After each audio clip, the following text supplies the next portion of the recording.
This is a reading from the Glories of Mary by St. Alphonsus de Liguori. Discourse 2, The Birth of Mary, September 8th. Mary was born a saint, and a great saint, for the grace with which God enriched her from the beginning was great, and the fidelity with which she immediately corresponded to it was great.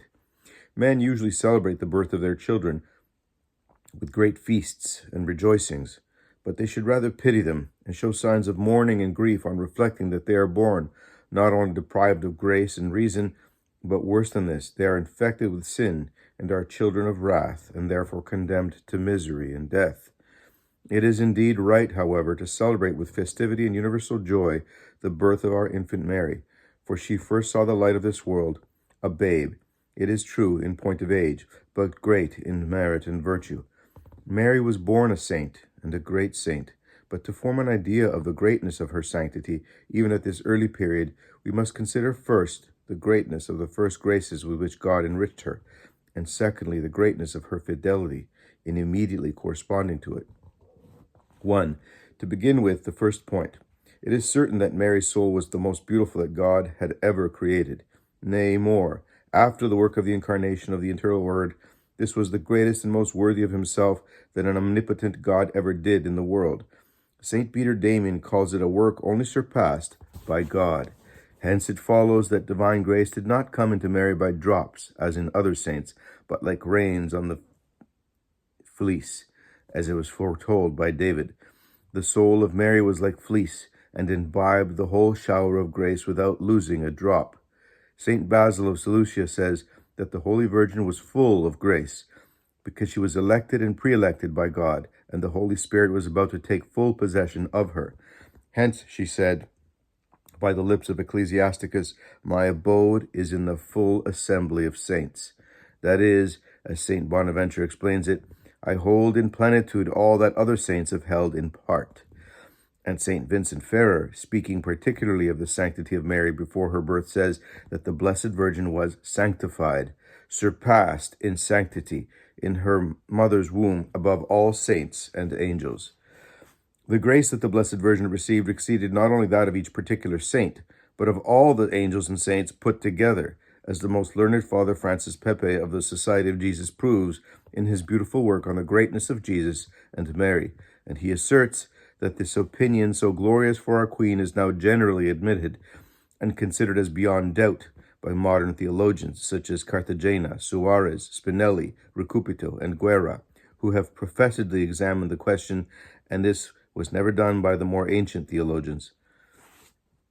And besides this, he relates that the Divine Mother sent Father Martin Gutierrez to thank Father Suarez on her part for having so courageously defended this most probable opinion, which, according to Father Segneri, in his Client of Mary, was afterwards believed and defended by the University of Salamanca. But if this opinion is general and certain, the other is also very probable, namely, that Mary received this grace exceeding that of all men and angels together in the first instance of her Immaculate Conception. Father Suarez strongly maintains this opinion, as do also Father Spinelli, Father Recupito, and Father La Colombière. But besides the authority of theologians, there are two great and convincing arguments which sufficiently prove the correctness of the above-mentioned opinion. 1. The first is that Mary was chosen by God to be the mother of the divine Word.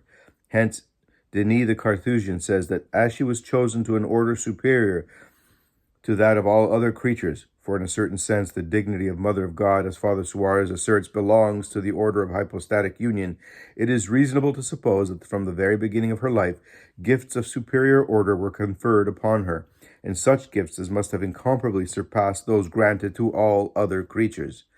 And indeed, it cannot be doubted that when the person of the eternal Word was in the divine decrees predestined to make himself man, a mother was also destined for him, from whom he was to take his human nature. And this mother was our infant Mary. Now, St. Thomas teaches that God gives everyone grace proportioned to the dignity for which he destines him. And St. Paul teaches us the same thing when he says, who also made us fit ministers of the New Testament, that is, the apostles received gifts from God proportioned to the greatness of the office with which they were charged. St. Bernardine of Siena adds that it is an axiom in theology that when a person is chosen by God for any state, he receives not only the dispositions necessary for it, but even the gifts which he needs to sustain the state with decorum. But as Mary was chosen to be the mother of God, it was quite becoming that God should adorn her in the first moment of her existence with an immense grace, and one of a superior order to that of all other men and angels, since it had to correspond to the immense and most high dignity to which God exalted her. And all theologians come to this conclusion with St. Thomas, who says, "The Blessed Virgin was chosen to be the mother of God, and therefore it is not to be doubted that God fitted her for it by his grace. So much so that Mary, before becoming mother of God, was adorned with a sanctity so perfect that it rendered her fit for this great dignity." The Holy Doctor says that in the Blessed Virgin there was a preparatory perfection which rendered her fit to be the mother of Christ, and this was the perfection of sanctification. And before making this last remark, the Holy Doctor had said that Mary was called full of grace, not on the part of grace itself, for she had it not in the highest possible degree, since even the habitual grace of Jesus Christ, according to the same Holy Doctor, was not such that the absolute power of God could not have made it greater, although it was a grace sufficient for the end for which his humanity was ordained by the divine wisdom, that is, for its union with the person of the eternal Word. Although the divine power could make something greater and better than the habitual grace of Christ, it could not fit it for anything greater than the personal union with the only begotten Son of the Father, and to which union that measure of grace sufficiently corresponds, according to the limit placed by the divine wisdom. For the same angelic doctor teaches that the divine power is so great that however much it gives, it can always give more. And although the natural capacity of creatures is in itself limited as to receiving, so that it can be entirely filled, nevertheless its power to obey the divine will is unlimited, and God can always fill it more by increasing its capacity to receive. As far as its natural capacity goes, it can be filled, but it cannot be filled as far as its power of obeying goes. But now to return to our proposition. St. Thomas says that the Blessed Virgin was not filled with grace as to grace itself. Nevertheless, she is called to full of grace as to herself, for she had an immense grace, one which was sufficient and corresponded to her immense dignity, so much so that it fitted her to be the mother of God. The Blessed Virgin is full of grace, not with the fullness of grace itself, for she had not grace in the highest degree of excellence in which it can be had, nor had she it as to all its effects, but she was said to be full of grace as to herself, because she had sufficient grace for that state to which she was chosen by God, that is, to be the mother of his only begotten Son. Hence, Benedict Fernandez says that the measure whereby we may know the greatness of a grace communicated to Mary is her dignity of Mother of God. It was not without reason, then, that David said that the foundations of this city of God, that is, Mary, are planted above the summits of the mountains. The foundations thereof are in the holy mountains, whereby we are to understand that Mary, in the very beginning of her life, was to be more perfect than the united perfections of the entire lives of the saints could have made her. And the prophet continues, "The Lord loveth the gates of Sion above all the tabernacles of Jacob." And the same King David tells us why God thus loved her. It was because he was to become man in her virginal womb. A man is born in her. Hence it was becoming that God should give this Blessed Virgin, in the very moment that he created her, a grace corresponding to the dignity of Mother of God. Isaiah signified the same thing when he said that in the time to come, a mountain of the house of the Lord, which was the Blessed Virgin, was to be prepared on the top of all other mountains, and that in consequence all nations would run to this mountain to receive the divine mercies. And in the last days the mountain of the house of the Lord shall be prepared on the top of mountains, and it shall be exalted above the hills, and all nations shall flow unto it. Et erit in novissimis diebus preparatus mons domus Domini in vertice montium, et elevabitur super colles, et fluent ad eum omnes gentes. Isaiah chapter 2, verse 2. St. Gregory, explaining this passage, says, "It is a mountain on the top of mountains, for the perfection of Mary is resplendent above that of all the saints." And St. John Damascene, that it is a mountain in which God was well pleased to dwell. Therefore Mary was called a cypress, but a cypress of Mount Sion. She was called a cedar, but a cedar of Libanus, an olive tree, but a fair olive tree. Beautiful, but beautiful as the sun. For as St. Peter Damian says, as the light of the sun so greatly surpasses that of the stars, that in it they are no longer visible, it so overwhelms them that they are as if they were not. So does the great Virgin Mother surpass in sanctity the whole court of heaven. So much so that St. Bernard beautifully remarks that the sanctity of Mary was so sublime that no other mother than Mary became a god, and no other son than God became Mary. 2. The second argument by which it is proved that Mary was more holy in the first moment of her existence than all the saints together is founded on the great office of mediatress of men, with which she was charged from the beginning, and which made it necessary that she should possess a greater treasure of grace from the beginning than all other men together. It is well known with what unanimity theologians and holy fathers give Mary this title of mediatress, on account of her having obtained salvation for all by her powerful intercession and her merit of congruity, thereby procuring the great benefit of redemption for the lost world. I say by her merit of congruity, for Jesus Christ alone is our mediator by way of justice, and by merit de condigno, as the scholastics say, he having offered his merits to the eternal Father who accepted them for our salvation. Mary, on the other hand, is a mediatress of grace by way of simple intercession and merit of congruity. She, having offered to God, as theologians say with St. Bonaventure, her merits for the salvation of all men, and God, as a favor, accepted them with the merits of Jesus Christ. On this account, Arnold of Chartres says that she effected our salvation in common with Christ, and Richard of St. Victor says that Mary desired, sought, and obtained the salvation of all. Nay, even she effected the salvation of all, so that everything good and every gift in the order of grace, which each of the saints received from God, Mary obtained for them. And the Holy Church wishes us to understand this when she honors the Divine Mother by applying the following verses of Ecclesiasticus to her. In me is all grace of the way and the truth. In me gratia omnis vitae et veritatis. Ecclesiasticus chapter 24, verse 24. Of the way, because by Mary all graces are dispensed to wayfarers. Of the truth, because the light of truth is imparted by her. In me is all hope of life and of virtue. Imne omnis spes vitae et virtutis. Ibid.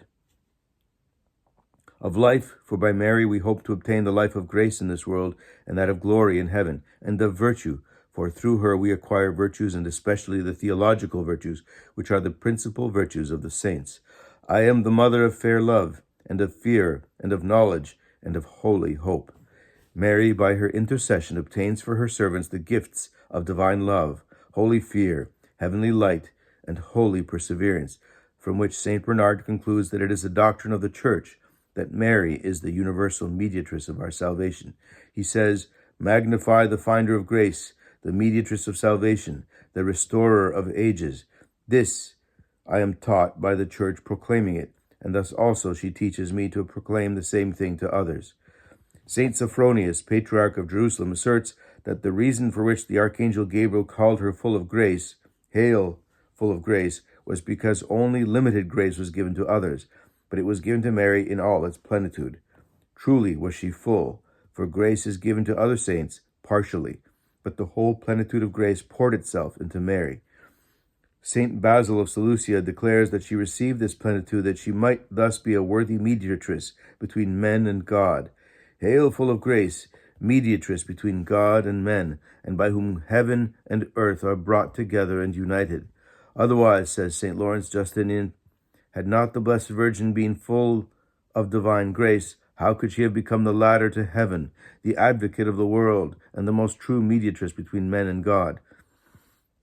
The second argument has now become clear and evident.